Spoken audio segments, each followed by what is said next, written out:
program Magister Ilmu Lingkungan menerima 1 tahunnya 2 kali, yaitu di semester ganjil dan semester genap.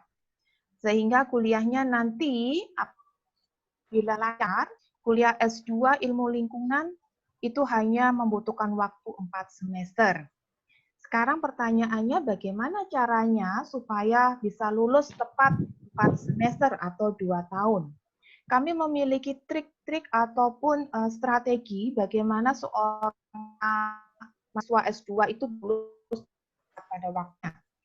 Di semester 3, kami memiliki mata kuliah dan kami memang memasukkan mata kuliah metodologi penelitian di semester 3 yang nantinya kami menginginkan bahwa luaran daripada mata kuliah ini yang pertama, mahasiswa mampu membuat proposal tesis yaitu bab 1, 2, 3. Yang kedua, mahasiswa harus mampu membuat artikel yang nantinya akan bisa disubmit pada conference atau jurnal dengan kategori a review. Karena sekarang ini lulusan baik S1, S2 ataupun S3 semuanya requirement-nya harus bisa menghasilkan sebuah karya ilmiah yang bisa disubmit pada jurnal ataupun conference dengan indeks, mau indeks Scopus, indeks Thomson, ataupun Sinta 1 sampai pun Sinta 5. Jadi itu strategi kami. Sehingga pada semester 4, mahasiswa kami hanya fokus pada tesis saja pengerjaannya. Di tempat kami juga memiliki 3 macam ujian tesis, yaitu yang pertama seminar proposal, yang kedua seminar hasil, dan yang ketiga adalah ujian lesan komprehensif, gitu ya. Jadi itu adalah 3 macam ujian tesis yang ada di tempat kami. Ada 2 macam ujian yang harus calon mahasiswa ini tempuh. Yang pertama adalah ujian tulis yang berupa kompetensi mengenai ilmu lingkungan, dan yang kedua adalah interview. Apabila calon mahasiswa ini mampu melewati 2 macam ujian tersebut, maka mahasiswa tersebut akan diterima dengan catatan yang bersangkutan harus mengikuti matrikulasi sebanyak 16 kali pertemuan. Dari 16 kali pertemuan itu akan ada 2 asesmen. Yang pertama adalah ujian tengah semester dan yang terakhir adalah ujian akhir semester. Matrikulasi di tempat kami ada sistem penilaiannya, sehingga mahasiswa tidak bisa seenaknya bergabung, tidak bergabung, ataupun tidak bisa mengikuti kuliah, karena ini merupakan bagian daripada asesmen. Jadi kami memiliki grade tersendiri agar mahasiswa tersebut untuk bisa diterima di tempat kami. Jadi selain ada 2 ujian tadi, matrikulasi juga memiliki nilai dan itu harus lolos dari nilai standar yang sudah kami tetapkan. Selanjutnya, apabila sudah dikeluarkan nilai matrikulasi, maka mahasiswa yang bersangkutan sudah resmi menjadi mahasiswa Magister Ilmu Lingkungan UPN Veteran Jawa Timur. Di samping itu, Bapak Ibu, kami menginformasikan bahwa Magister Ilmu Lingkungan UPN Veteran Jawa Timur juga membuka Merdeka Belajar Kampus Merdeka. Ada 4 mata kuliah yang kami tawarkan apabila Bapak Ibu atau ada kolega atau anak yang sekarang menempuh Magister Ilmu Lingkungan atau mungkin di prodi lain yang mungkin masih serumpun dengan ilmu kami menawarkan 4 mata kuliah. Yang pertama adalah Teknologi Pengelolaan Limbah Padat dan B3. Yang kedua, Dinamika Sosial dan Kearifan Lokal. Yang ketiga, Fitoteknologi Tingkat Lanjut. Dan yang keempat adalah Toksikologi Lingkungan dan Abnormalitas. Semuanya 3 SKS. Itu ya Bapak Ibu. Baik Bapak Ibu, sebelum kita mulai, saya minta kepada Mas Febi untuk memutarkan lagu Indonesia Raya terlebih dahulu.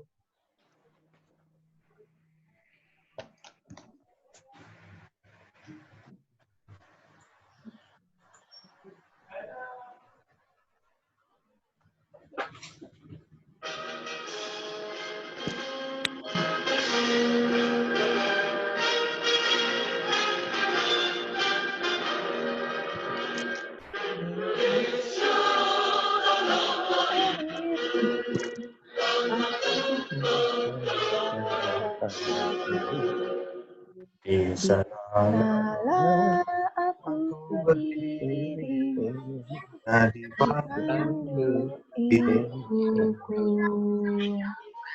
Indonesia bangsaku, tanah airku, marilah kita bersatu, Indonesia bersatu. Hiduplah, hiduplah negeriku, bangsaku,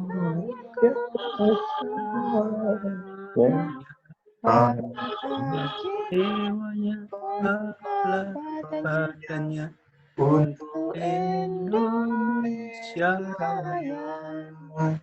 Indonesia merdeka, merdeka, negeriku yang cinta. Indonesia Raya, merdeka, merdeka, hiduplah Indonesia Raya.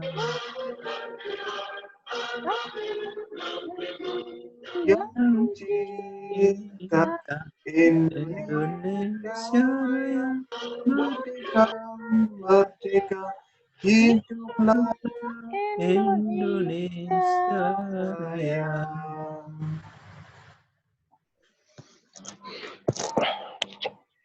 Baik, terima kasih Bapak Ibu. Oke, saya memberikan informasi terlebih dahulu untuk updatean jumlah partisipan pada webinar sampai dari seri 1 sampai seri 3 ini sejumlah 257 dan seri ketiga ini paling banyak 209. 209 ini terdiri dari untuk partisipan luar ternyata saya sangat terkesima jumlahnya hampir 195, jadi 93% itu partisipannya dari luar semua, di luar UPN. Jadi hanya sekitar 7% aja yang dosen ataupun mahasiswa UPN itu hanya 7%. Mungkin ini kayaknya duet yang dinanti-nantikan, duet maut gitu ya kayaknya. Kayak ngeracun aja kayaknya kalah ini ya. Nggak tahu ini partisipannya ini secara paksaan atau gimana gitu ya. Tapi ini yang tercatat di dalam Google Form kami, jadi 93%, alhamdulillah semua partisipannya memang dari luarnya UPN. Gitu ya. Baik Bapak Ibu, untuk menyingkat waktu, saya perkenalkan dulu moderator kami, Bapak Insinyur Muhammad Yusuf MT, dosen Institut Teknologi dan Sains Akprin Yogyakarta. Beliau adalah dosen teknik industri. Kebetulan memang di acara webinar seri 3 ini agak spesial Bapak Ibu, karena di seri 3 ini adalah salah satu-satunya seri yang berbicara tentang proses. Jadi kami akan berbicara proses tapi impact-nya kepada lingkungan. Kalau di seri 1, di seri 2, ataupun nanti mungkin seri yang keempat, itu gongnya seri keempat nanti pasti bakalan lebih ramai ini. Karena ada 3 pembicara hebat-hebat ini. Kebetulan Pak Koko juga hadir di sini ya Pak Koko. Siap. Siap. Oke, jadi kami akan berbicara di prosesnya. Jadi proses ini kita tidak berbicara ke dalam waste-nya dulu, kita tidak berbicara ke lingkungannya terlebih dahulu, tapi kita berbicara di prosesnya bagaimana sebuah proses itu akan menghasilkan impact kepada lingkungan, gitu ya. Kebetulan Pak Yusuf ini adalah kolega kami, senior kami, jadi waktu dan tempat saya berikan kepada Pak Yusuf. Monggo Pak Yusuf. Baik, terima kasih. Assalamualaikum warahmatullahi wabarakatuh. Waalaikumsalam. Sejahtera untuk kita semuanya. Terima kasih Ibu Dr. Farida Bulansari atas waktunya dan juga Bapak Ibu sekalian. Mohon izin saya di sini mendapat istilahnya sampur ya, menjadi moderator kan gitu ya. Dari teman-teman saya yang hebat-hebat ini, dari nanti pembicara 1 Ibu Dr. Beni Widasuti dan yang kedua nanti disambung dengan Dr. Farida Bulansari. Baik, sebelum kita mulai acara sesi seminar webinar ini, akan saya bacakan CV dari pembicara 1, yaitu narasumber 1, Nama Dr. Weni Pindiastuti, STMT, alamat Gria Pesona Asri, L38, Ledokan Ayu Rungkut, Surabaya. Nomor telepon 08173103778, tempat lahir Surabaya 29 April 1979. Riwayat pendidikan S1 Teknik Industri ITS, S2 tahun 2004 Teknik Industri ITS, dan 2018 S3 juga di Institut Teknologi 10 November Surabaya.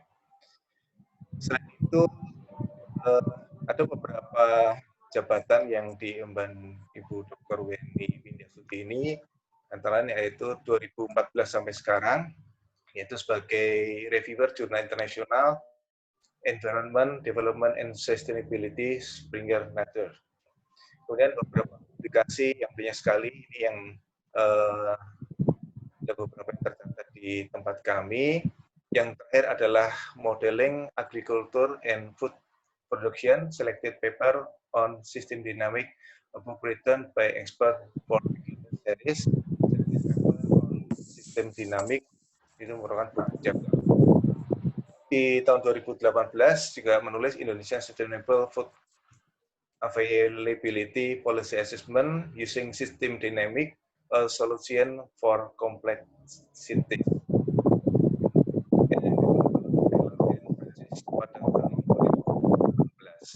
Ini sekilas dari CV yang saya bacakan untuk Ibu Dr. Weni Pindiastuti, STMT. Baik, untuk menyingkat waktu, karena waktu juga meningkat pukul 15.45, nanti akan sesi satu ini kita batasi sampai pukul 16.10. Kepada Ibu Dr. Weni Pindiastuti, kami persilahkan. Terima kasih Pak Yusuf. Ya, saya agak gugup karena biasanya saya manggilnya Om Yusuf. Assalamualaikum warahmatullahi wabarakatuh. Salam sejahtera dan selamat sore semuanya partisipan. Terima kasih sudah mengundang saya, Bu Papa, untuk mengisi acara di series ketiga ini. Baik, Bapak Ibu, saya pada saat ini akan menyampaikan mengenai being green with profit. Nah, jadi kalau dari seri-seri kemarin kita menganalisa limbah itu dari waste yang ada di sini. Jadi waste yang ada di hilir. Nah, pada saat untuk di teknik industri sendiri, kami memfokuskan pada produksi, kemudian distribusi, kemudian material extraction. Jadi fokusnya memang ada di produksi, yang kemudian kami mendesain, menilai, dan selecting mengenai material extraction. Kemudian distribusinya. Nah, dari masing-masing aktor ini, kemudian kami mendesain bagaimana caranya untuk meminimizing waste yang dibuang ke landfill.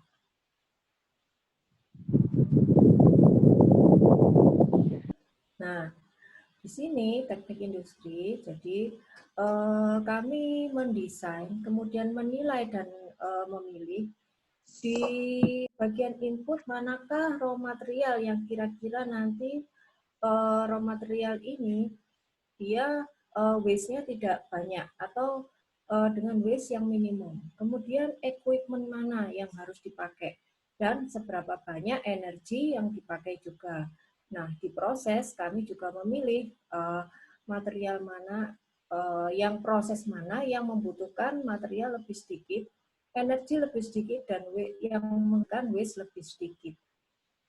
Kemudian di output kami mendefinisikan menjadi dua, yaitu desired output dan undesired output. Untuk yang desired output adalah input yang sudah ada value added-nya atau value added output. Jadi ada nilai tambah yang diberikan dari proses tersebut. Sedangkan undesired output adalah output yang tidak diinginkan, adalah rework output atau output yang harus di-reward kembali.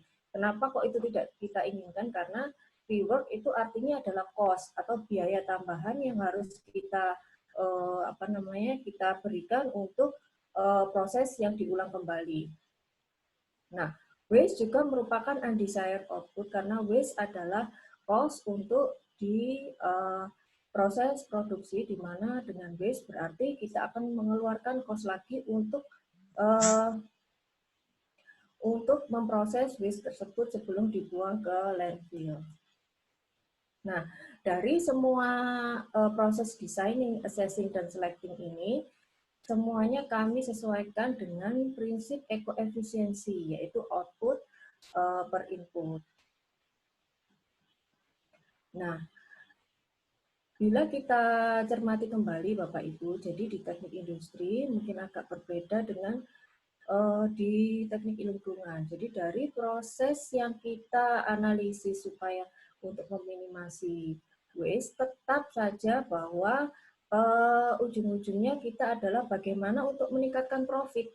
Nah, di sini ada profit versus environmental cost. Jadi, selama ini di industri selalu menganggap bahwa environmental cost itu lebih banyak daripada profit atau benefit yang kita peroleh. Jadi, sehingga beberapa produk kita, beberapa industri itu enggan untuk memproduksi produk-produk yang hijau atau yang environmental friendly karena belum-belum mereka sudah menganggap bahwa environmental cost itu selalu lebih banyak daripada profit yang akan kita peroleh.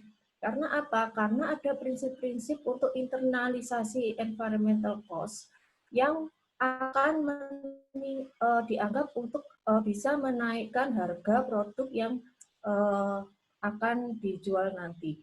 Nah, apa itu environmental cost yang sangat ditakuti oleh para industrial atau bisnis, di kalangan bisnis? Jadi, biasanya itu adalah yang menyebabkan higher price atau harga yang nanti pasti naik karena wah ini bahan-bahannya pasti mahal. Kemudian pokoknya sesuatu yang green itu pasti mahal. Kemudian ada pajak yang lebih tinggi. Kemudian untuk waste-nya seperti apa? Proses limbahnya pun ada biayanya juga. Nah, kemudian kalau ada regulasi-regulasi dari pemerintah daerah atau regulasi dari pemerintahan pusat, wah pasti saya akan kehilangan pendapatan yang seharusnya saya bisa menjual produk yang biasa itu saya dapat untung, tapi karena harus hijau, wah untung saya nanti hilang. Seperti itu Bapak Ibu. Sedangkan profit yang diharapkan adalah atau benefit sale profit, yaitu profit dari hasil penjualan, kemudian pengurangan pajak apabila bila kita memproduksi produk yang environmental friendly, kemudian profit yang kita peroleh apabila kita menggunakan proses yang hijau, maka kita akan mengurangi biaya-biaya untuk waste processing. Nah, ini kemudian ada metode yang disebut dengan ekoefisiensi. Jadi, pada saat Sustainable Development di Rio de Janeiro yang tahun 1992, itu adalah gongnya Bapak Ibu. Jadi gong yang paling ditakuti sama orang bisnis, sama industri, bahwa mereka tidak akan boleh lagi sembarangan untuk memproduksi produk. Nah, bagaimana nih kiat-kiat di teknik industri ini, gimana caranya supaya para bisnismen itu mau untuk tergerak hatinya untuk membuat prosesnya itu menjadi lebih green. Makanya keluar namanya jargon being green with profit. Nah, jargon ini sebenarnya diperkenalkan oleh ekoefisiensi, jadi oleh metode ekoefisiensi ini untuk menarik para industriawan atau para bisnismen bahwa sebenarnya kita itu bisa green dengan profit. Jadi being green dengan menimbulkan profit atau bisa menghasilkan profit dengan green. Nah, diklaim oleh World Business Council Sustainable Development atau WBCSD ini bahwa metode ekoefisiensi ini memang satu-satunya metode yang dia membicarakan environment atau membicarakan lingkungan itu pakai business language. Jadi dia pakai bahasa-bahasa bisnis. Dia bilang bahwa ekoefisiensi itu bisa creating more value with less impact. Jadi kita bisa meng-create sesuatu produk dengan more value, dengan nilai tambah yang lebih, tapi dengan sedikit dampak untuk lingkungan. Nah, dengan prinsip yang seperti ini, yang tadinya cost untuk environmental itu dianggap dia lebih berat, maka dengan sudut pandang yang diperkenalkan oleh ekoefisiensi ini, sudut pandangnya oleh para industriawan dan para bisnismen menjadi sama antara economic financial profit yang akan dia peroleh dengan dampak lingkungan atau dampak lingkungan yang dia berikan. Jadi sama antara ekonomi yang dia peroleh dengan memberikan sesuatu yang positif terhadap lingkungan. Yang pertama yaitu sumber daya, energi, dan emisi atau polusi. Untuk sumber daya berarti dia harus meminimasi material yang akan digunakan. Sedangkan energi adalah meminimasi energi, dan emisi atau polusi meminimasi polusi, memilih mana sumber daya yang bagus supaya nanti apabila untuk proses bisa mengurangi emisi atau polusi yang diberikan.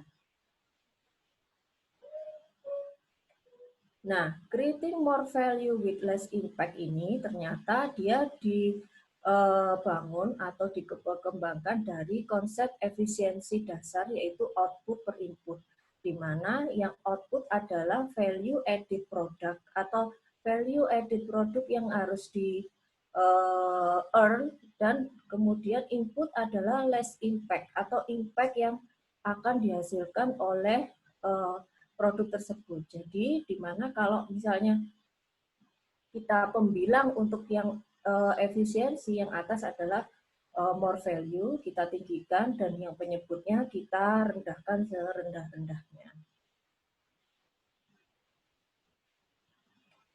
Nah, bagaimana caranya si ekoefisiensi ini membuat bahasa-bahasa lingkungan itu menjadi sesuatu yang bisnis rasional? Gimana caranya membuat para bisnismen atau para industriawan itu mau tergerak hatinya untuk memproduksi barang-barang atau membuat proses-proses yang meminimasi waste atau environmental impact. Jadi yang pertama adalah being efficient is always a high priority for every company. Jadi memang efisien itu menjadi prioritas pertama untuk semua perusahaan. Tapi bila efisiensi tersebut itu dilakukan bersama dengan creating economic value dan dengan mengurangi dampak-dampak lingkungan dan mengurangi penggunaan resources pada saat yang sama, maka value yang akan Anda dapatkan itu akan lebih signifikan atau lebih besar. Jadi, bagaimana si ekoefisiensi ini membuka hati para industriawan bukan dengan menggambarkan bahwa kita harus memberikan anak cucu kita alam yang bagus, jangan sampai kita mewariskan lingkungan yang rusak. Tidak begitu, tapi dengan kata-kata yang lebih bisnis rasional supaya tergerak hatinya untuk tetap industrinya yang environmental friendly.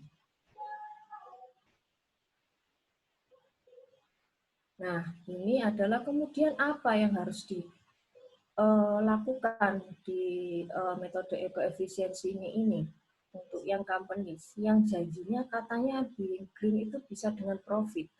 Yang pertama adalah reduce material intensity. Kenapa kok kata-kata intensity di sini saya beri tanda dengan warna lain? Karena intensity itu dia menggambarkan suatu jumlah, tapi bukan jumlah aja. Jadi jumlah per unitnya atau jumlah per period yang telah ditentukan. Jadi kalau misalnya jumlahnya material yang dipakai itu sedikit, tapi banyak kali, jadi reduce-nya itu tidak mewakili intensity, maka bukan satu dalam metode koefisiensi yang diharapkan. Jadi intensity itu mewakili dari satu jumlah per unitnya atau jumlah per periodenya. Kemudian reduce energy intensity, kemudian reduce mengurangi penyebaran dari toxic substances, kemudian meningkatkan recyclability, kemudian meningkatkan atau memaksimalkan penggunaan dari renewables, jadi barang-barang yang bisa di renewables atau energi yang bisa di renewables. Kemudian memperpanjang produk durability, jadi memperpanjang lagi jangka waktu dari ketahanan produk. Kemudian yang terakhir adalah meningkatkan service intensity, jadi daripada menambah material dan sebagainya, mending menambah service intensity-nya. Baik Bapak Ibu, nah selanjutnya kami akan menjelaskan satu persatu dari 7 prinsip dari ekoefisiensi ini. Jadi ketujuh item ini kami sebut sebagai 7 prinsip dari ekoefisiensi. Nah, sekarang kita menjelaskan mengenai reduce material intensity. Jadi kita mengurangi jumlah material per unitnya. Jumlah material per unitnya itu dilatar belakangi oleh bahwa sebenarnya penggunaan material itu could be expensive. Jadi sebenarnya penggunaan material itu adalah sesuatu yang mahal. Cuman kalau material itu banyak tersedia di alam, kemudian harganya murah, itu terasanya seperti murah, padahal sebenarnya itu mahal. Nah, kita bisa mengidentifikasi harga tersebut atau price atau biaya material itu only if bila price tersebut diincludekan dalam pembuatan produk tersebut. Jadi internalisasi cost untuk material. Nah, kemudian setelah diinternalisasi, setelah terlihat material-material yang tadinya murah, kemudian diinternalisasi menjadi lebih kompleks, maka kita bisa menggunakan mereka lebih efisienly. Jadi, kalau kita menggunakan material itu lebih efisien, maka itu berarti kita akan mengurangi cost atau reduce cost. Oh, masa ya seperti itu? Nah, ini beberapa klaim yang disebutkan oleh metode ekoefisiensi ini. Jadi, mungkin Bapak Ibu sering mendengarkan ya, jadi dari perusahaan Xerox, itu bahwa dia menginisiasi penggunaan reusable container dan pallet untuk shipping. Nah, dari inisiasi ini ternyata hanya palet dan kontainer saja itu dia bisa menghemat 10.000 ton dari waste dari palet tersebut, dan dia bisa menghemat sebanyak $15 juta annually per tahun. Ini padahal dicontohkan pada tahun 2000-an. Jadi ini adalah inisiasi dari Xerox pada saat pertama kali ekoefisiensi digaungkan di kalangan industriawan. Kemudian ada Johnson & Johnson yang menginisiasi mereduce 25% and counting. Jadi pada tahun tersebut 2002, 2003, kemudian sampai sekarang jadi 25%, kemudian naik lagi untuk packaging materialnya. Nah, kemudian contoh lagi adalah yang contoh umum untuk pengurangan reduce material intensity adalah shrinking computer size. Jadi semakin mengecilnya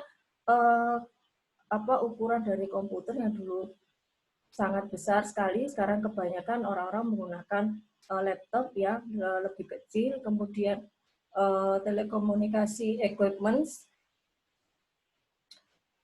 misalnya cellular card yang dulu besar sampai gede ini ya, kartu KTP gitu, sekarang sudah kecil.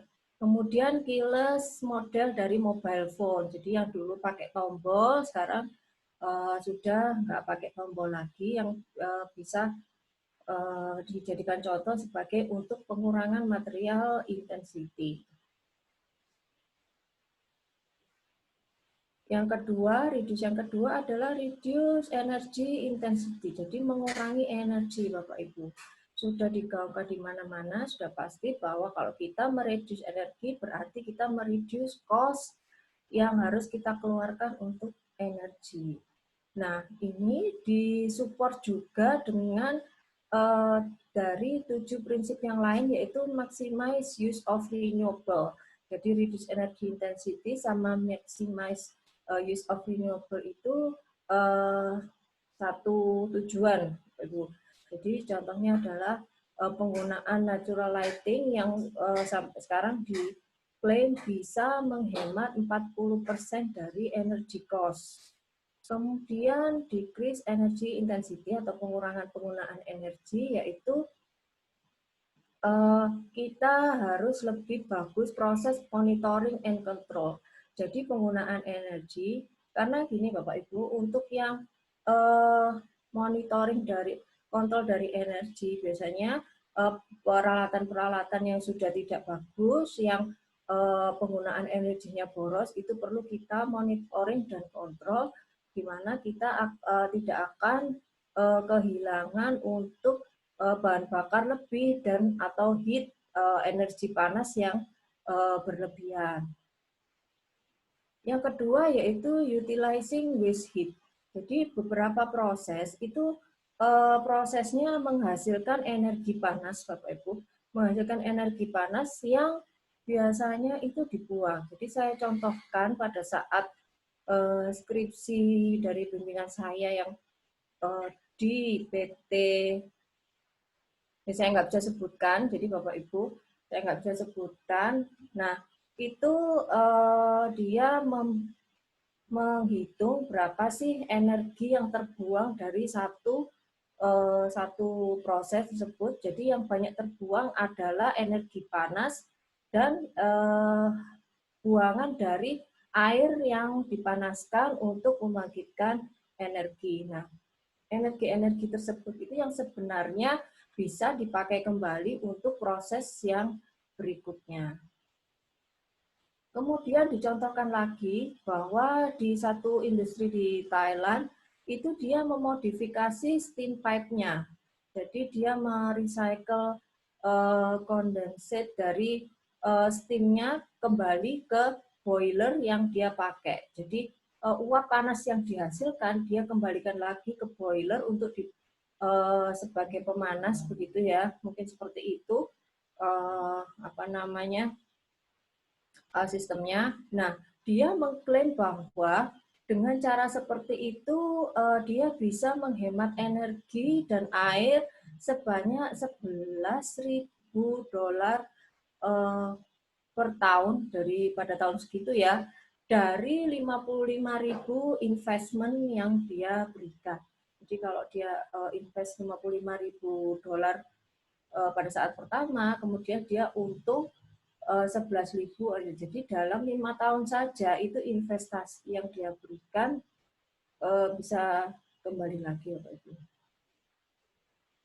Nah, kemudian contoh lagi yaitu adanya kreasi LED lamp atau lampu LED yang sekarang banyak beredar, sudah diklaim bahwa dia menggunakan energi lebih kecil sebanyak 75%, dan durability-nya itu 25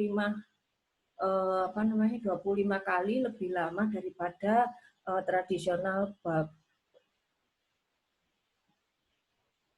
Nah, setelah kita mengurangi energy intensity, kita mengurangi juga penyebaran dari toxic substance, yaitu mengurangi toxic substance yang ada pada produk kita. Kalau bisa, toxic substance itu di-emitted atau dihilangkan. Nah, dengan prinsip bahwa kalau kita menghilangkan salah satu substance harmful substance, maka kita juga menghilangkan cost yang harus kita keluarkan untuk biaya-biaya harmful substance tersebut. Nah, ini dicontohkan oleh beberapa penelitian bahwa di Tunisia itu ada traditional tanning atau penggelapan di kulit sapi dengan special treatment dan controllable temperatur. Jadi kalau yang tradisional dan special treatment ternyata bisa menghemat sebanyak $50.000 per year dan dengan investment hanya $20.000 saja. Dia bisa earning $50.000 a year-nya. Nah, setelah kita menghilangkan penggunaan substansi yang berbahaya atau toxic substance, kita meningkatkan recyclability. Jadi recyclability berarti kita reduce material intensity yang kita gunakan dengan menggunakan kembali bahan-bahan yang bisa di-recycle. Nah, itulah nanti dari situ bahwa itu bisa meminimasi reduce cost. Namun, untuk meningkatkan recyclability atau penggunaan barang-barang yang di-recycle ini, kita menggunakan bahan yang dari hasil recycle, itu ada beberapa tantangan. Tantangannya adalah recyclability atau penggunaan barang recycle ini tetap harus memaksimalkan financial value dari material tersebut dan meminimasi environment effect dari prosesnya.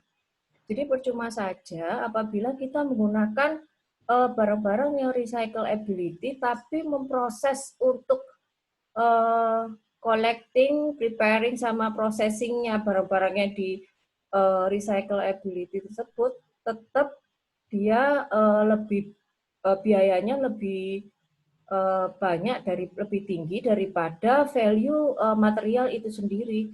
Jadi cara-cara yang seperti itu tidak akan bisa diterima apabila kita harus mengeluarkan cost yang lebih besar untuk barang yang recyclability.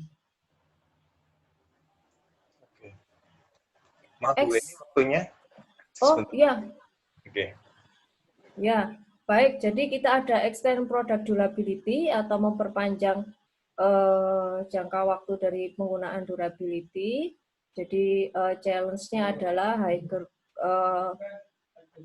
bila kita memperpanjang recyclability substance, disupport oleh recyclability substance, maka challenge-nya ada di higher cost, ineffective selling, dan karena customer tidak selalu merecognize value dan benefit-nya seperti apa. Oke, ini adalah increase service intensity dengan contoh bahwa yang sekarang dengan produk yang sama kita diberikan service yang bertambah seperti upgrading function dari beberapa size unit dan sebagainya. Baik, saya lewati. Nah, ini adalah rumus yang digunakan untuk ekoefisiensi apabila kita ingin mengkuantifikasi ekoefisiensi. Kita gunakan rumus dasar dari output per input, di mana outputnya adalah product service value dan inputnya adalah environmental influence. Ini adalah beberapa indikator-indikator yang sudah digunakan pada beberapa penelitian. Nah, sekarang ekoefisiensi sudah resmi menjadi ISO pada tahun 2012. Nah, ini adalah beberapa penelitian yang sudah kami lakukan di Universitas Trunojoyo bersama mahasiswa di dalam skripsi, beberapa penghematan yang berhasil kami lakukan dengan metode ekoefisiensi ini. Nah, ini bahkan kami sudah bisa memetakan ekoefisiensi tower BTS dari satu perusahaan telekomunikasi, dan conclusion-nya adalah being green with profit itu memang menimbulkan tantangan-tantangan yang cukup berat. Jadi tidak easy tapi possible, bisa dilakukan. Ini adalah referensinya. Nah, terima kasih saya ucapkan. Saya kembalikan kepada Om Yusuf. Silakan Pak.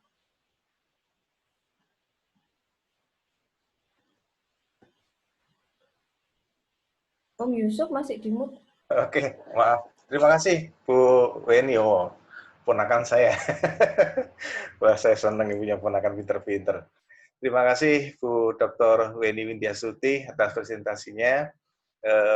Untuk menginjak sesi kedua akan kami bacakan nanti sebelum masuk ke sesi ketiga adalah sesi tanya jawab. Terima kasih Bapak Ibu sekalian yang masih semangat untuk mengikuti webinar series ini. Selanjutnya untuk sesi kedua ini nanti akan disampaikan oleh Dr. Farida Bulansari, tapi sebelum menyampaikan akan saya bacakan dulu CV beliau. Yang pertama adalah kami sampaikan adalah nama lengkapnya adalah Dr. Farida Bulansari, STMT, IPM. Tempat tanggal lahir Malang 3 Februari 1979. Pekerjaan dosen pengajar program studi teknik industri UPN Jawa Timur, serta koordinator program studi Magister Ilmu Lingkungan. Alamat Perumahan Pondok Chandra Indah, Klaster Semangka Barat 55, Sidoarjo. Untuk pekerjaan, tahun 2003 sampai 2004 adalah Quality Insurance Manager untuk Export Import Furniture Company. Kemudian 2004 sampai sekarang adalah sebagai dosen teknik industri, dan tahun 2019 sampai sekarang adalah Head of Master Environmental Science Program. Untuk tahun 2017 sampai sekarang adalah owner dari PT Sumber Rezeki Plywood Manufacture. Untuk pendidikan, S1 itu dari ITN Malang pada tahun 2002, kemudian lulus 2004 itu adalah Magister Teknik Industri dari ITS Surabaya, serta tahun 2017 menyelesaikan program doktoral Teknik Industri Institut Teknologi 10 November Surabaya. Beberapa award saya bacakan ini ada banyak sekali. Terakhir ada tahun 2012 ini Best Student Paper yang Faculty of Engineering Upon Ratchandani University Thailand. Kemudian research grant-nya ada banyak, ada beberapa. Ini nanti yang tadi saya bacakan adalah 2016 ini desain sistem reverse logistik menuju kondisi environmental friendly, green product, dan government control and policy. Jurnal beliau juga banyak mengampu. Kemudian menulis tahun 2020 ini menulis Green Supply Chain Operation Reference Green Score Performance Evaluation Case Study pada Steel Company yang diterbitkan pada IOP Conference Series Material Science and Engineering. Beberapa buku yang diterbitkan, yang pertama adalah Be an Entrepreneur, diterbitkan oleh Yayasan Humaniora. Buku yang kedua adalah Optimalisasi Strategic Management dan Kepuasan Konsumen untuk Layanan Publik, diterbitkan oleh UPN Press. Yang ketiga adalah Reference Logistik, Teori dan Implementasinya. Serta yang keempat adalah A Framework for Evaluation of Reverse Logistic Methodology, diterbitkan oleh Lambert Academic Publishing. Baik, untuk menyingkat waktu, kami persilakan pada Ibu Dr. Farida Bulansari untuk menyampaikan pemaparannya. Terima kasih. Baik, terima kasih. Saya mulai, Bapak Ibu. Bismillah. Assalamualaikum warahmatullahi wabarakatuh. Waalaikumsalam. Dan selamat sore. Tadi sudah diulas habis secara detail oleh Bu Dr. Weni mengenai apa yang dimaksud dengan ekoefisiensi. Mungkin di sini saya akan memberikan sedikit perspektif yang berbeda gitu ya. Karena selain seorang akademisi, saya juga seorang praktisi, jadi saya ingin mencoba untuk berbicara dalam dua sisi. Jadi sebagai seorang pelaku usaha juga sebagai seorang akademisi yang banyak belajar mengenai teori. Dan artinya apakah teori yang kami pelajari di dunia akademisi ini akan semuanya bisa diimplementasikan di dunia existing gitu ya. Jadi judul saya di sini adalah Improve Business and Environment with Reverse Logistics ya. Nah, ini outline saya akan berbicara yang pertama mengenai fenomena saat ini. Saat ini ada apa sih? Kondisinya bagaimana? Regulasinya apa saja? Kondisinya bagaimana? Yang kedua, saya akan mengkaitkan dengan yang namanya literatur review. Yang ketiga, saya akan berbicara tentang praktik reverse logistik di negara luar. Kemudian, bagaimana praktik reverse logistik di Indonesia. Dan discussion serta nantinya conclusion. Nah, kalau Bapak Ibu sering lihat atau teman-teman sering lihat, seringkali kita melihat sampah itu sudah menggunung. Mungkin kalau di daerah Surabaya, mungkin daerah Putih, itu kalau Bapak Ibu lewat itu sudah jarak mungkin beberapa ratus meter itu sampah itu sudah baunya sudah nggak karu-karuan. Kemarin di series yang kedua, mengenai sampah plastik sudah dikulas habis oleh Dr. Jutamas Kevsuk dari Mahidol University, bagaimana sebuah sampah plastik yang ada di perairan. Nah, ini ada di posisi darat, Bapak Ibu. Jadi sampah tempat tempat penimbunan akhir ya TPA itu sudah mungkin bisa dihitung juga tempatnya, dan kalau misalnya sekarang seringkali kita melihat bahwa banyak sekali masyarakat yang demo dikarenakan ada tempat baru yang akan dijadikan TPA. Alasannya nanti baunya, bagaimana sanitasinya, bagaimana dengan air saya, bagaimana dengan lingkungan saya, bagaimana dengan kembang anak cucu saya. Nah, itu banyak sekali. Kemudian kalau di laut, seringkali kita juga lihat. Mungkin kalau di Indonesia, pantai-pantai yang bebas dari sampah itu mungkin bisa dihitung pakai jari. Gitu. Bahkan di pegunungan, yang notabene kita harus mempunyai effort untuk naik ke pegunungan gitu ya, sampah itu juga masih sering kita dapati gitu ya. Jadi sampah-sampah itu ada juga di pegunungan. Dan yang gambar yang keempat ini sampah yang paling banyak. Yaitu sampahnya dari sampah rumah tangga. Sampah yang kita hasilkan setiap hari. Jadi sampah itu banyak sekali dihasilkan dari rumah tangga. Di seri keempat, mengenai persampahan akan dikulas habis oleh pakar kami, Bapak Dr. Satrio Wiweko. Beliau adalah pakar sampah, jadi bagaimana pengolahan sampah. Nanti akan dikulas habis di seri yang keempat gitu ya. Tapi saya akan memberikan overview saja hari ini. Nah, ini saya ambil dari Kementerian Lingkungan Hidup dan Kehutanan.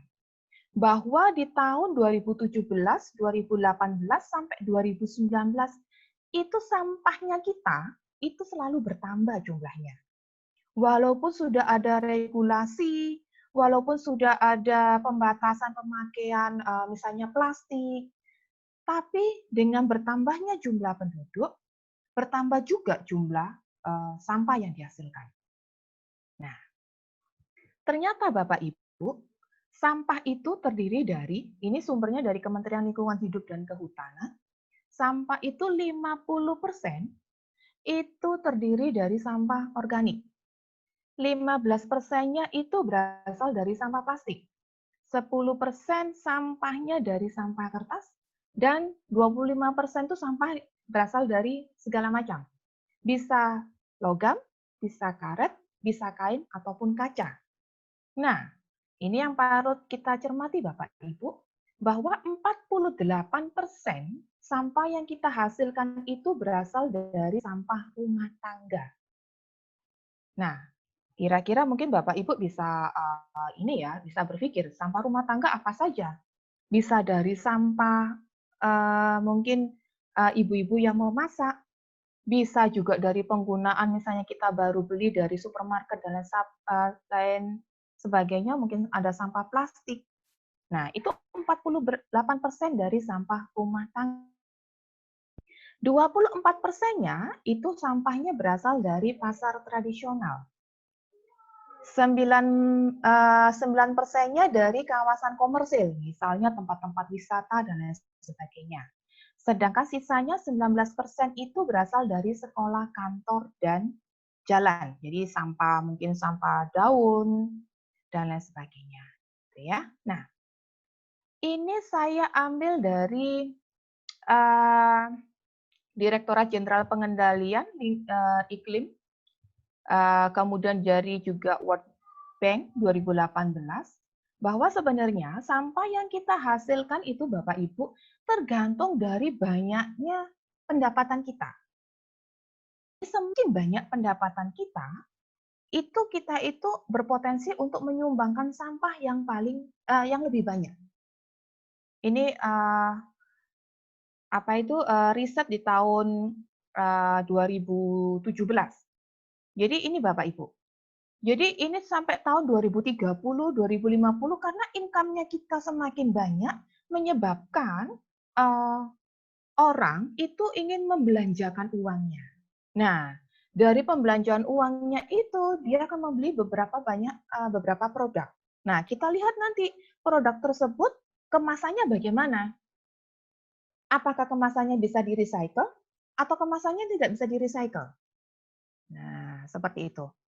Jadi semakin banyak uangnya kita, ternyata kita itu juga memberikan sumbangan sampah juga, artinya ada peningkatan. Kalau sampah kita juga semakin banyak, maka ini juga akan menyumbang tentang emisinya. Jadi emisinya akan tambah naik. Bapak Ibu lihat di gambar yang sebelah kanan, bahwa 2011 sampai 2015 selalu ada peningkatan. Gitu ya. Jadi inilah fenomena sekarang. Kondisi sekarang ini seperti ini. Jadi jangan dikira bahwa oh ya pendapatan saya dulunya tahun 2010 gaji saya cuma 5 juta. Sekarang 2020 gaji saya 20 juta. Kayaknya saya artinya saya tidak menyumbangkan sampah. Kita lihat dulu nanti. Bisa jadi ada orang yang memang gajinya atau pendapatannya meningkat, yang bersangkutan tidak menyumbangkan sampah terlalu besar, mungkin ada. Jadi orangnya sudah memang awareness-nya memang sudah artinya kesadaran dirinya memang sudah bagus. Jadi oke lah, saya berarti membeli barang-barang yang mungkin kemasannya bisa di-recycle, gitu ya. Nah, Bapak Ibu, gambar yang pertama yang berwarna biru, ini adalah jumlah kejadian banjir yang menyebabkan korban meninggal atau hilang, yang artinya curah hujan pada waktu musim hujan, ternyata banyak sampah-sampah yang bisa dikatakan nyumpeti got gitu ya. Artinya ada sampah-sampah yang tidak dibuang di tempat semestinya, sehingga ini akan menyebabkan banjir. Bapak Ibu lihat di tahun 2016-2017 ternyata Jawa sangat tinggi, 897 kejadian. Kemudian kejadian yang kedua yang tertinggi ada di Pulau Sumatera 385, di Sulawesi 189, di Kalimantan 182, Bali dan Nusa Tenggara 86, Maluku serta Papua 66 kejadian. Ini mengindikasikan apa? Memang di Jawa ini memang sudah padat. Populasinya memang banyak di Jawa. Sehingga apa? Orang per orang membelanjakan uangnya, kemudian juga yang bersangkutan juga membeli banyak produknya kemudian kemasannya mungkin sudah habis masa pakainya, kemudian tinggal ditumpuk dibuang gitu aja. Jadi di Jawa ini ada 897 kejadian. Kemudian kalau sudah terjadi banjir dan lain sebagainya, angka kematian akibat kejadian luar biasa, nah ini selalu mungkin di 2011 menurun 0,4, tapi lihatlah grafik mulai 2014, 2015, 2016, angka kematian akibat diare itu diakibatkan sampah, karena sampah itu kan juga Bapak Ibu tahu sendiri bahwa sampah kalau kita biarkan akan mengundang banyak penyakit, terutama penyakit yang menyebabkan diare. Di sini angka kematiannya juga sangat tinggi, gitu ya. Nah, di sini saya akan mencoba memberikan literatur review gitu ya. Apabila kita ingin mengurangi jumlah limbah, baik itu padat, cair, ataupun udara. Yang kedua, bagaimana sih memanfaatkan limbah menjadi produk yang memiliki value? Yang ketiga, bagaimana para praktisi ini dapat meningkatkan profit perusahaannya dengan menggunakan secondary material. Nanti akan saya bahas itu. Apa yang dimaksud dengan secondary material dan virgin material. Dan yang gongnya terakhir ini adalah upaya pelestarian lingkungan atau virgin material. Nah, saya tidak mengatakan bahwa ini satu-satunya solusi. Tapi ini adalah salah satu solusinya dengan cara mengimplementasikan metode reverse logistik. Gitu ya. Nah, kita lihat sekarang. Apa reverse logistik itu? Jadi sebenarnya reverse logistik itu Bapak Ibu sudah berkembang di Eropa dan Amerika mulai tahun 1980-an. Mereka sangat kental sekali dengan istilah reverse logistik. Tapi di Indonesia, berdasarkan penelitian saya di tahun 2017, tidak ada satu perusahaan sama sekali yang mengerti metode reverse logistik. Tapi sebenarnya implementasinya sudah ada. Jadi reverse logistik ini adalah salah satu bagian kecil dari ilmunya supply chain management. Saya bacakan dulu ya Bapak Ibu, apa artinya reverse logistik. Rogers and Timben ini adalah pemrakarsa reverse logistik pertama kali. Jadi reverse logistik itu adalah proses planning, juga implementasi serta kontrol seefisien mungkin, cost-nya, baik itu cost, baik itu material, inventorinya sampai jadi barang jadi. Yang kesemuanya itu ada hubungannya dengan informasi, baik mulai dari perusahaan sampai dengan ke konsumen. Kemudian barang itu sampai tidak bisa dipakai, mau dilakukan recycle, remanufacturing, refurbish, kemudian recondition sudah tidak bisa sama sekali, akhirnya harus dibuang ke disposal. Itu menurut Rogers and Timben. Untuk Antai dan Mutsinda tahun 2010, itu adalah serangkaian aktivitas untuk melihat sesuatu barang itu bisa dipakai apa tidak ya. Gitu ya. Nah, lebih jelasnya Bapak Ibu mungkin akan melihat hal seperti ini. Ini yang paling gampang. Bapak Ibu bisa lihat. Kalau Bapak Ibu sering lihat biasanya alur supply chain itu mungkin karena ini banyak yang background-nya bukan orang supply chain, saya akan berbicara dengan bahasa yang saya sederhanakan. Jadi Bapak Ibu menerima barang-barang yang Bapak Ibu pakai sekarang ini, itu posisinya Bapak Ibu sudah posisi di consumer. Mau itu laptop, mau itu handphone, mau itu baju, mau itu makanan, semuanya posisinya di consumer. Jadi Bapak Ibu posisinya di consumer ini. Sebelum masuk ke consumer, barang itu ada di posisi mana? Dari posisi manufacturer. Di sini perusahaan membuat sebuah produk, produknya kemudian dikirimkan, di sini di supplier, atau mungkin di wholesaler, atau mungkin di tingkat distributor. Jadi supplier ini ada 3 macam. Ada di tingkat distributor, ada di tingkat retail store di sini, atau mungkin wholesaler gitu ya. Nah, kemudian dikirimkan lagi, ada proses transportasi sampai ke retail store. Sampai menuju Bapak Ibu. Retail store itu seperti apa ya? Retail store itu mungkin saya akan bisa menyebutkan salah satunya mungkin toko-toko retail, misalnya saya sebutkan di sini Alfamart, Indomart, kemudian yang wholesaler atau wholesaler itu bisa semacam kayak Lotte Mart, kemudian jadi ada di situ ada beberapa toko yang memang pembeliannya syarat dan ketentuan berlaku. Bapak Ibu tidak bisa membeli barang-barang dengan jumlah pieces pada waktu posisi di distributor atau wholesaler. Mesti pembeliannya sudah di-banded gitu ya. Jadi kalau pembelian misalnya membeli sebuah shampoo atau membeli sebuah sabun, Bapak Ibu tidak bisa membeli dalam bentuk biji kalau di wholesaler. Berbeda dengan posisi di retail store. Nah, jadi inilah yang dikatakan forward logistik. Jadi mulainya adalah dari sisi manufaktur sampai ke consumer. Nah, kalau sisinya reverse logistik Bapak Ibu itu dibalik. Bapak Ibu posisinya di sini consumer, barang yang sudah Bapak Ibu tidak pakai, plastik, kemudian barang-barang elektronik, baju, makanan, semuanya dikembalikan sampai ke posisinya manufaktur atau disposal. Memang tidak semua barang bisa dikembalikan ke manufaktur. Contoh, makanan. Makanan tidak bisa kita kembalikan ke manufaktur.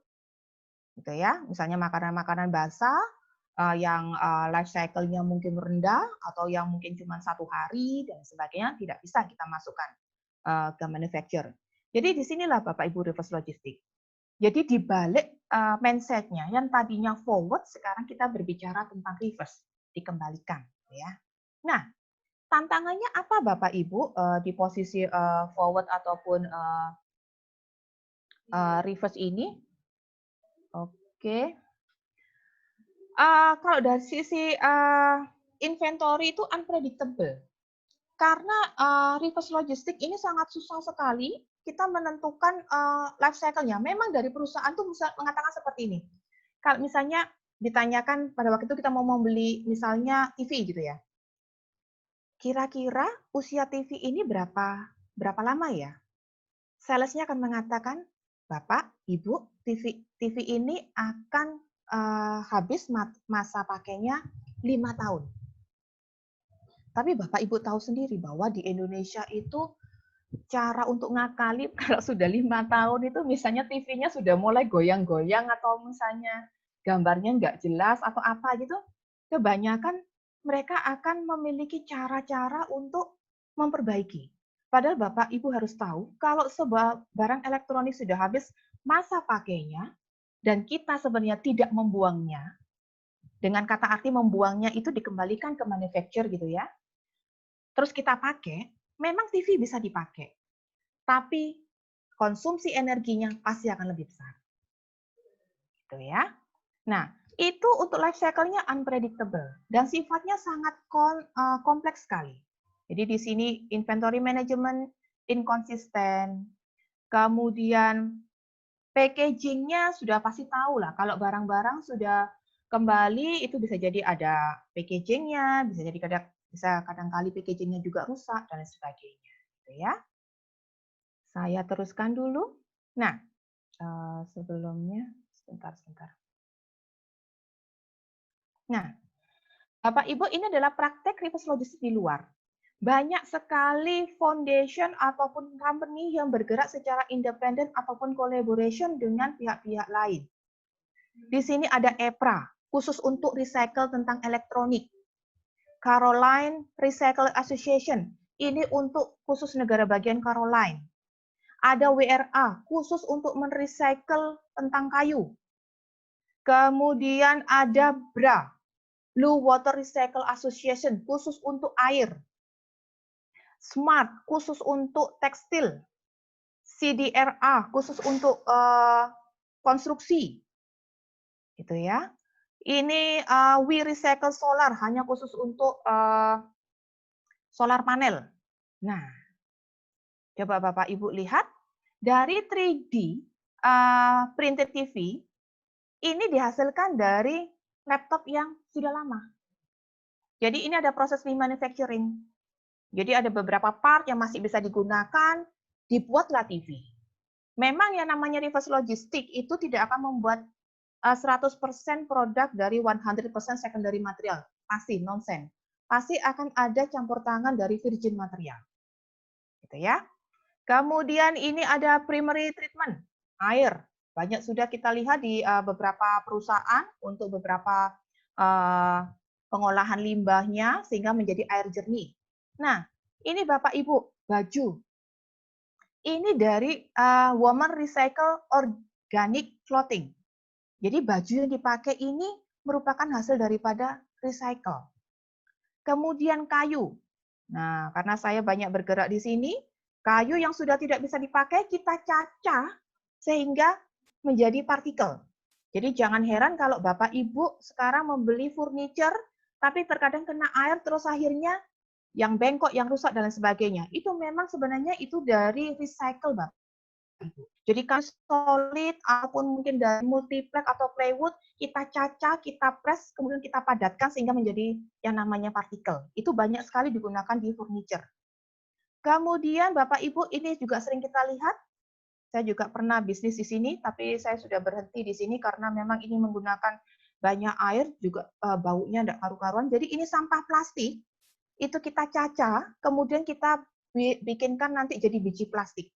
Jadi dibuat pelet kecil-kecil gitu. Jadi nanti sampah yang berwarna dan yang putih itu kita pisahkan. Kalau yang putih nanti akan menjadi biji plastik yang putih, dan yang berwarna nanti akan kita pisah-pisahkan. Ada yang biru, ada yang merah, dan ada yang hitam. Ya. Nah, kalau di Indonesia bagaimana Ibu, Bapak Ibu? Ini yang saya lihat, ini ada dari Danone, ya, Aqua Group. Di sini adalah dia sudah mengembangkan 100% recycle dari botolnya. Kemudian banyak sekali tempat-tempat ini ya, tempat-tempat beras itu biasanya dibuat untuk tas gitu ya. Nah, ini juga kertas dari limbah sagu dan kertas bekas. Nah, di sini juga ada furniture, biasanya memang yang nggak kepake, bisa dirubah-rubah yang dulunya lemari dijadikan kursi atau dijadikan meja. Nah, sebenarnya regulasinya di Indonesia tentang recycle tuh bagaimana sih? Banyak sekali Bapak Ibu. Mulai dari Peraturan Menteri Lingkungan Hidup Kemenhk 75 Sekjen ini tentang peta jalan pengurangan sampah oleh produsen. Ada juga Peraturan Menteri Lingkungan Hidup tahun nomor 13 tahun 2012. Pedoman laksana reduce, dan recycle melalui bank sampah. Peraturan Pemerintah nomor 32 tahun 2009 tempat penimbunan berikat. Kemudian juga sebentar.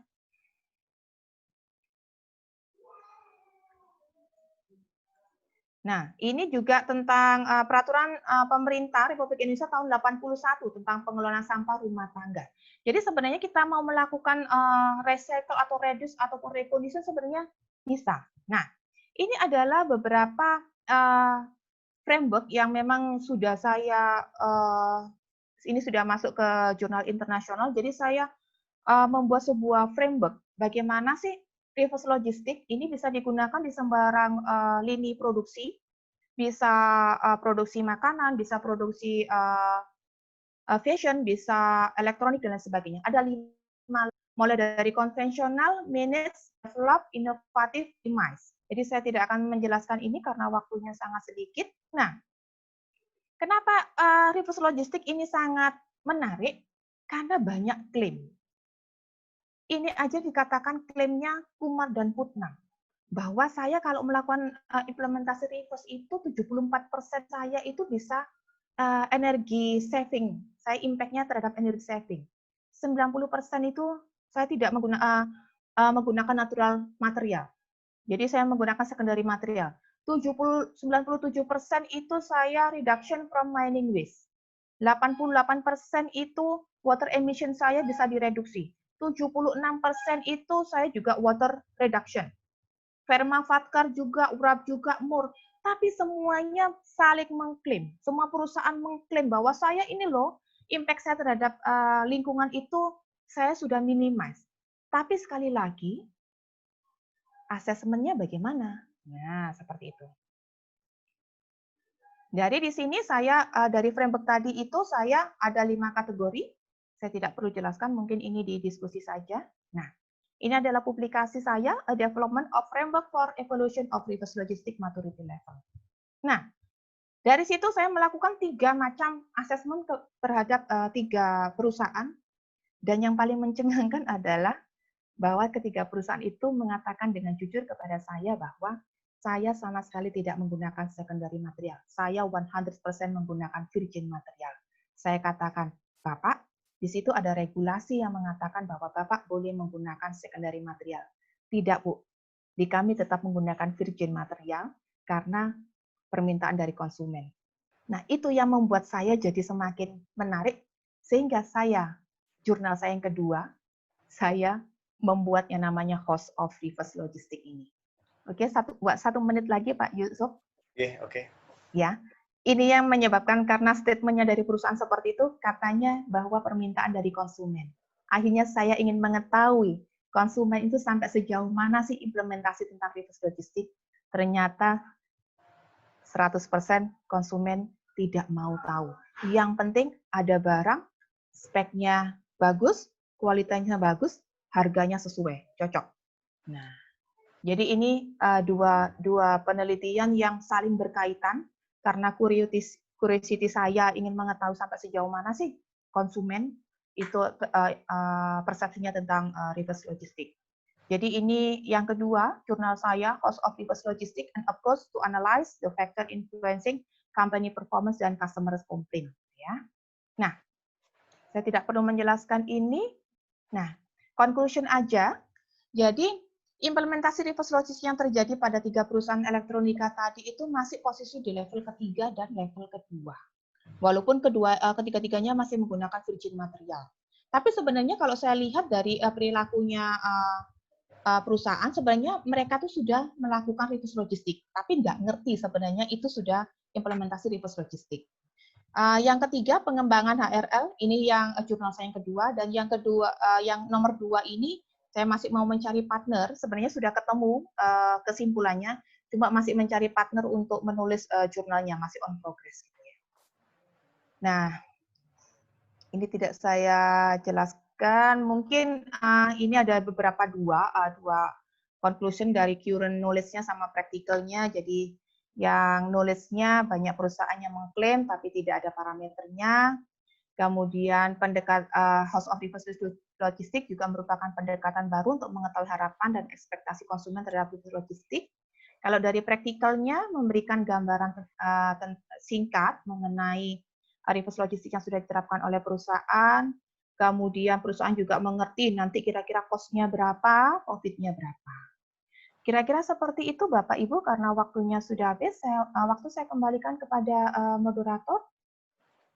Baik, terima kasih Bu Farida yang menyampaikan presentasinya dengan baik sekali. Ada beberapa pertanyaan yang sudah muncul di chatting ini. Yang pertama saya sampaikan adalah Ibu Weni ya, buat Bu Weni ini dari Bapak Gung Heru dari Undip. Apakah ada keterkaitan, terima kasih, ada keterkaitan antara konsep ekoefisiensi dengan konsep circular economy? Terima kasih. Ada 2 ya.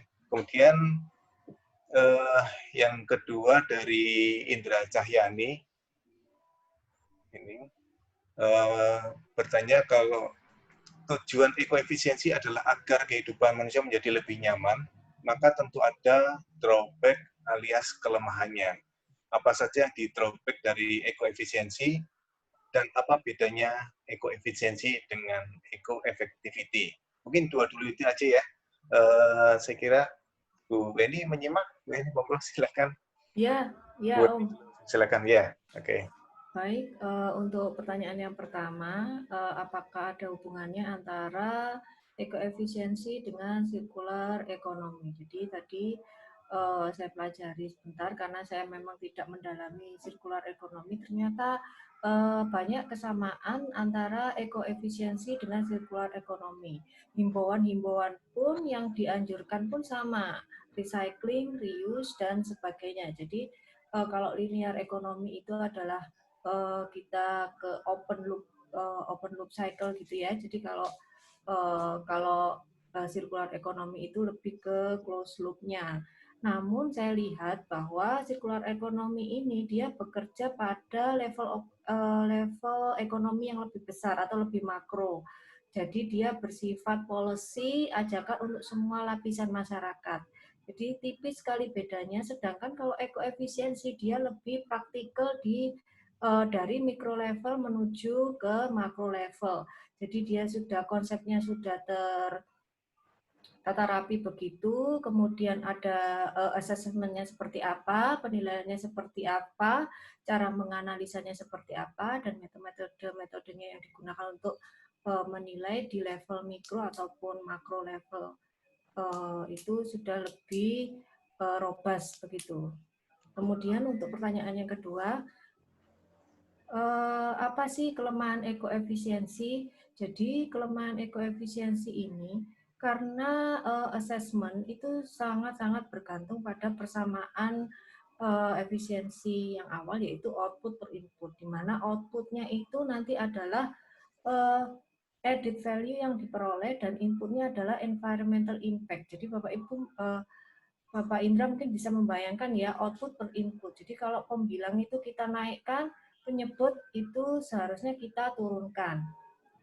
Nah, sering terjadi pada penilaian ekoefisiensi itu ternyata sebenarnya dampak lingkungan itu meningkat. Jadi kalau penyebutnya itu meningkat, ya kan nilai ekoefisiensinya jadi kecil.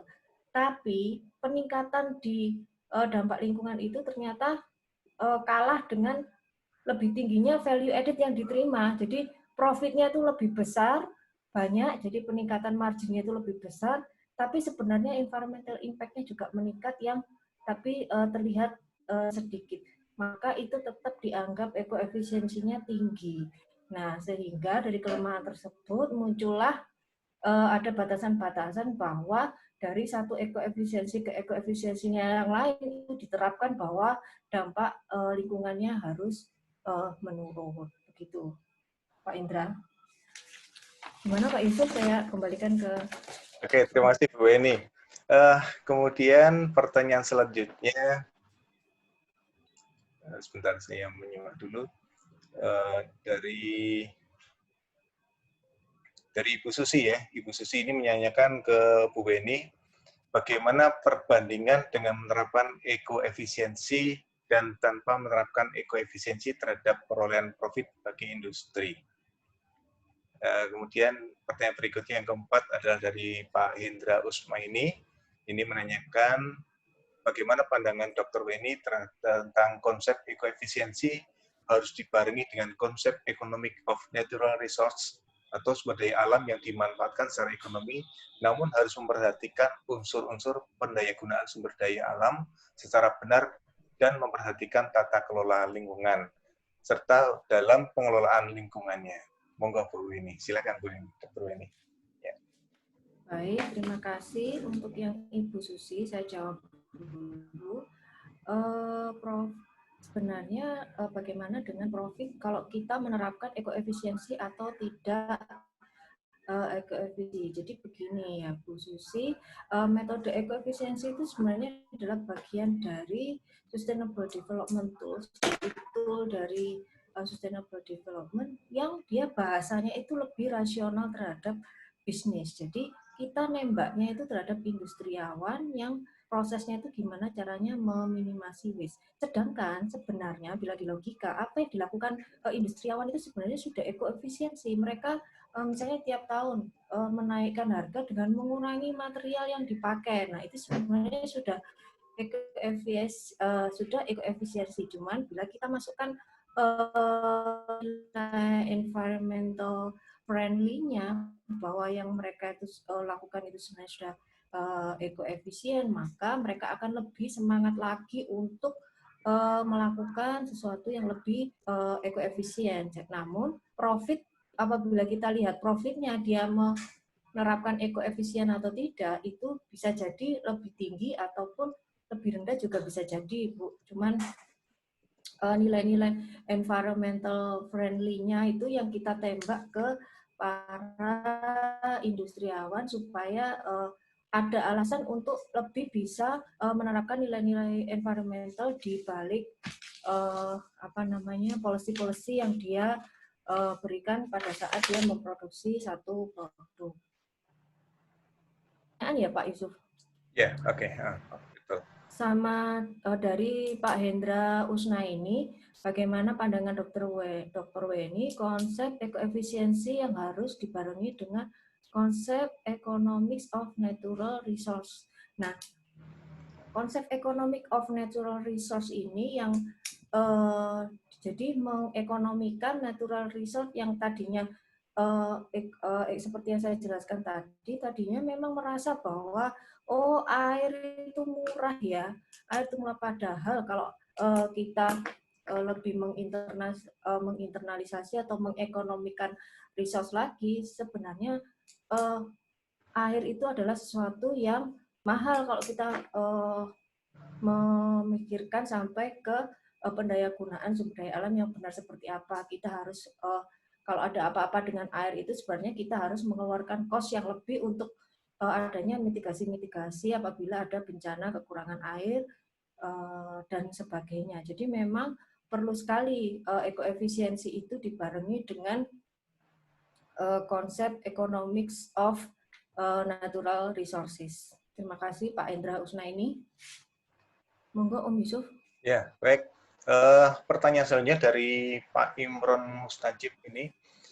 Ini juga menanyakan ke Mbak Weni ya, mungkin Dr. Weni ya. Mohon pencerahan dalam konteks di Indonesia, sejauh mana konsep green profit saat ini diadopsi untuk penilaian kinerja perusahaan. Kemudian pertanyaan berikutnya dari Pak Eko Setiawan ini, bagaimana kaitan ekoefisiensi dengan 3 pilar sustainable development, yaitu aspek lingkungan, aspek ekonomi, dan aspek sosial. Terima kasih. Monggo Bu Weni. Baik, untuk Pak Imron Mustajib, saya beri pencerahan ya, Pak. Ini pencerahan wajah ini maksudnya ya. Saya beri pencerahan bahwa dengan sangat menyesal, Pak, mungkin konteks di Indonesia, konsep green profit ini memang belum banyak diadopsi, Pak. Jadi kalau saya melihatnya itu dari kacamata saya, apabila teman-teman mahasiswa itu kita skripsi mengenai ekoefisiensi, skripsi mengenai green productivity, di mana di dalamnya itu ada konsep-konsep green profit. Nah, baru setelah kita menghitung bagaimana kinerja perusahaan tersebut secara ekoefisiensi atau green productivity, baru mereka ngeh gitu, oh ternyata seperti ini. Baru ada. Dengan sangat menyesal belum banyak diadopsi, Pak Imron Mustajib. Untuk pertanyaan selanjutnya, matur suwun, bukan bawahnya ya. Yeah. Ekoefisiensi. Eko Setiawan ini juga rekan saya di UMS ya kalau nggak salah. Oke, Mas Eko, ini kaitannya ekoefisiensi dengan pilar sustainable development, yakni aspek lingkungan, ekonomi, dan aspek sosial. Untuk ekoefisiensi yang bekerja di lingkungan mikro level ekonomik sampai meso level ekonomik, apabila tidak ada campur tangan aspek sosial, maka aspek sosialnya tidak masuk, Pak Eko. Tidak masuk, Pak Eko. Nah, untuk yang lebih besar, level ekonomik yang lebih besar, terpaksa aspek sosial memang harus dimasukkan. Nah, itu mungkin menjadi salah satu dasar kemarin disertasi saya ya, yang menggabungkan aspek lingkungan dan aspek ekonomi dengan ditambah lagi satu sesuai dengan sustainable development, aspek sosial di ekoefisiensi. Nah, harus ditambah metodenya yang ekoefisiensi. Jadi kita nggak bisa hanya dengan assessment ekoefisiensi yang sekarang hanya value added dibagi dengan environmental impact. Memang ada beberapa definisi yang cocok untuk di makro level, yaitu yang value added itu diperluas lagi menjadi creating more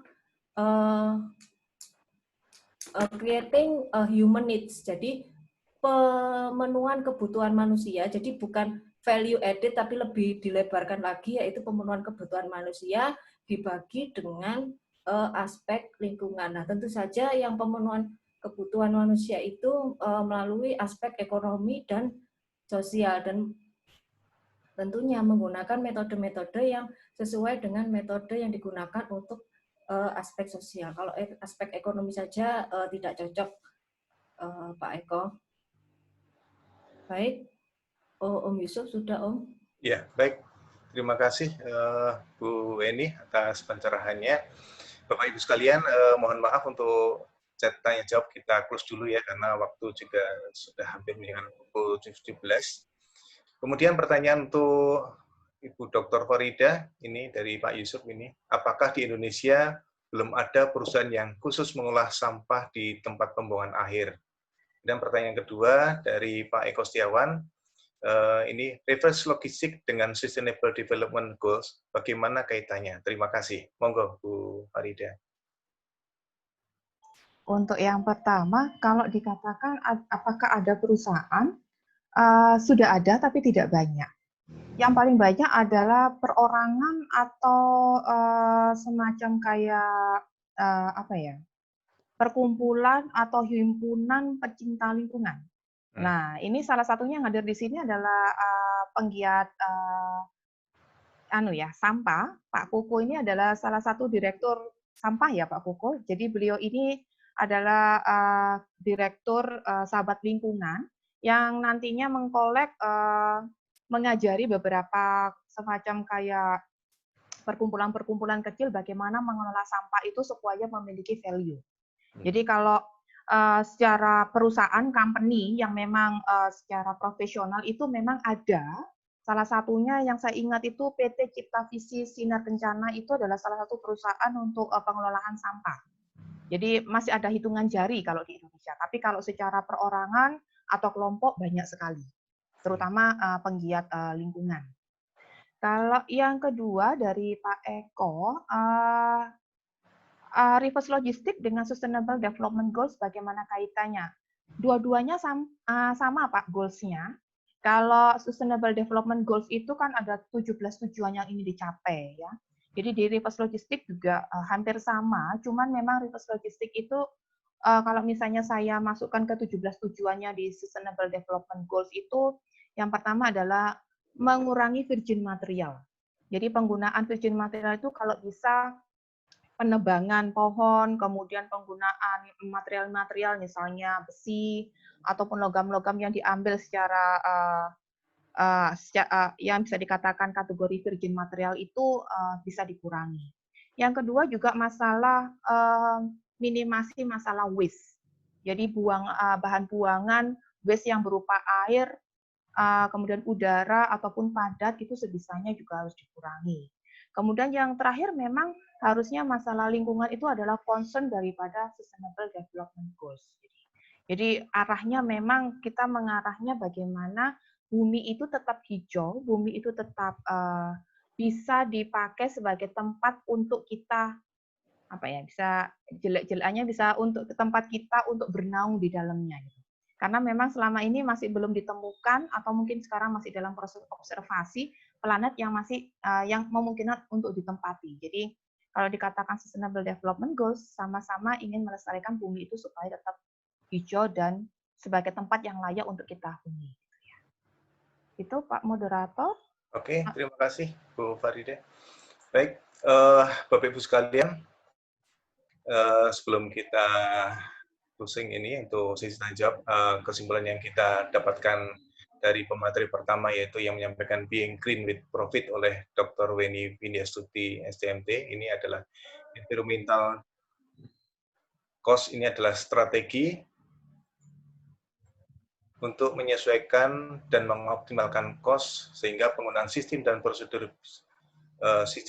sehingga dapat mengurangi kebutuhan atau mengurangi biaya total dalam memproduksi keluaran dari sistem. Sehingga nanti tujuannya adalah untuk mencapai dan mempertahankan pengadaan dan memanfaatkan cost itu dapat optimal, serta untuk meminimalisasi dari cost atau energi serta limbah tanpa mengurangi produksi dan kualitas keluaran. Yang ketiga adalah untuk meminimalkan dampak lingkungan. Dan yang presenter kedua yaitu Improve Business and Environmental with Reverse Logistics oleh Dr. Farida Bulansari, yaitu kita dapat dikatakan tadi bagaimana praktek reverse logistik di Eropa serta di Indonesia. Aliran logistik ini adalah terbalik, berdasarkan green logistik dalam prakteknya adalah relatif rumit dan juga implementasinya saya kira juga tidak mudah. Kemudian keprihatinan atas konsumsi sumber daya dan isu-isu lingkungan serta lainnya telah mengakibatkan terciptanya inisiatif pembangunan berkelanjutan. Inisiatif ini bertujuan untuk mencapai pertumbuhan ekonomi saat ini tanpa harus menghabiskan sumber daya untuk generasi mendatang. Salah satu metode untuk mencapai pertumbuhan yang berkelanjutan adalah untuk meningkatkan jumlah bahan produk yang berasal dari pemulihan limbah dengan menggunakan reverse logistik. Kira-kira itu, Ibu Weni dan Ibu Farida, mudah-mudahan tidak salah saya menyimpulkan. Waktu saya kembalikan kepada Ibu Farida. Terima kasih. Assalamualaikum warahmatullahi wabarakatuh. Waalaikumsalam warahmatullahi wabarakatuh. Mungkin Bu Weni screen bisa di-off-kan. Waalaikumsalam warahmatullahi wabarakatuh. Bapak Ibu, terima kasih. Ini adalah tempat yang menyenangkan untuk sharing gitu ya. Jadi saya mengucapkan banyak terima kasih kepada Pak Yusuf sebagai moderator yang sudah meluangkan waktu untuk ini ya sebagai moderator kami gitu. Ini saatnya untuk photo session. Monggo Bapak Ibu avatarnya dihilangkan terlebih dahulu. Nah ini kalau sudah photo session paling seneng ini saya keluar semua ini. Ketinggalan. Baik, sebentar. Baik, saya mulai. Pak Sueb. Nanti. Pak Sueb ketiduran ini. Timut Pak Sueb itu masalahnya. Baik, saya mulai untuk yang pertama. 1, 2, 3. Bentar, untuk yang kedua. Saya mulai 1, 2, 3. Bentar, untuk yang ketiga. 1, 2, 3. Pak Sueb, tangi Pak Sueb, tangi Pak Sueb. Loh, kok nggak dipakai background-nya? Oh, iya. Baik, Bapak Ibu. Saya ada pantun yang menarik di sini, ada 2 pantun. Ternak pulang ke dalam kandang, telah seharian mencari makan. Sedap mata memandang, jika lingkungannya bersih dan aman. Cakep. Buah baik yang dipilih, hati-hati dengan duri. Jika lingkungan bersih rapi, hidup nyaman terasa asri. Jadi terima kasih Bapak Ibu. Jangan lupa mengisi daftar absensi di bawah, kemudian juga tolong diisi kira-kira artinya apa yang harus kami perbaiki di seminar seri yang keempat. Kebetulan nanti kita seri keempat itu adalah gongnya, jadi kita akan menghadirkan 3 narasumber, yaitu Pak Koko sebagai sahabat lingkungan, Direktur Sahabat Lingkungan, praktisi pengolah lingkungan, kemudian Ibu Nurma, itu sebagai dosen Nahdlatul Ulama Surabaya, beliau dari Korprodi Kesehatan Lingkungan, jadi akan mengulas habis di sisi kesehatan lingkungan. Kemudian satu lagi praktisi konstruksi, kita jadi akan melihat efeknya konstruksi terhadap lingkungan. Jadi Dr. Gentur, jadi beliau adalah orang-orang hebat, jadi nanti tunggu kami di seri yang keempat, seri terakhir, gongnya, semoga juga lebih banyak juga yang ikut. Monggo diisi kira-kira feedback-nya bagi kami untuk memperbaiki kami di sesi yang keempat gitu ya. Baik, Bapak Ibu, terima kasih. Terima kasih Pak Moderator. Mohon maaf kalau ada salah-salah kata, Bapak Ibu. Mohon nanti join di webinar yang seri keempat gitu ya. Saya akhiri. Wassalamualaikum warahmatullahi wabarakatuh. Waalaikumsalam warahmatullahi wabarakatuh. Terima kasih semua. Terima kasih Bu Fafa. Terima kasih Bu Fafa. Terima kasih Bu Weni. Terima kasih. Yang S3 tinggal dulu ya. Oke. Ada pembagian bakpao. Nunggu sangu dari Pak Sueb. Oke, selamat datang. Ini yang merayakan. Kemarin belum dibelikan Pak Su, ayo. Oke, mari Mas. Ya. Ini yang pakai background mana nih? Ini Kong loh yang minta di ayo Kong yang ngomong ayo. Itu ketua Yang alumni pakai aja, Pak. background dikasih Mbak Pau. Oh, sebentar, Mas Febi, recordnya tolong dimatikan dulu, Mas.